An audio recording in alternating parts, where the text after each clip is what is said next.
নাই তেখেতে দিব পাৰে মিঠাই এটা ভাল বস্তু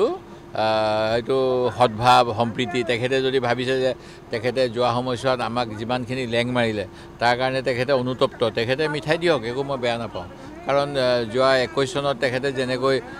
শেষ মুহূৰ্তত কিছুমান কথা ক'লে যাৰ ফলত আমাৰ ক্ষতি হৈছিল সেইবিলাক যদি তেওঁ উপলব্ধি কৰি মিঠাই টোপোলা দিয়ে একো বেয়া নহয় যিকোনো মই চাওক মই ব্যক্তিগতভাৱে মোৰ কাৰো লগত বেয়া নহয় আৰু দলৰ কথা দলে সিদ্ধান্ত ল'ব সেই গতিকে মই কিন্তু মিঠাই খোৱাত মই যাৰ তাই মিঠাই খাব পাৰোঁ প্ৰয়োজন নহ'লে হ'ল খালি নাই নাই লুকোৱা নাই নাই মই আমি ব্যক্তিগতভাৱে মই আজি নীতি আদৰ্শৰ ক্ষেত্ৰত আমি বেলেগ বেলেগ দলত থাকিলেও পাৰ্চনেল সম্পৰ্ক কাৰো বেয়া হ'ব নাপায় ফলাফল আগৰবাৰতকৈ ভাল হ'ব আগতকৈ ভাল হ'ব বহুত ভাল হ'ব আগতকৈ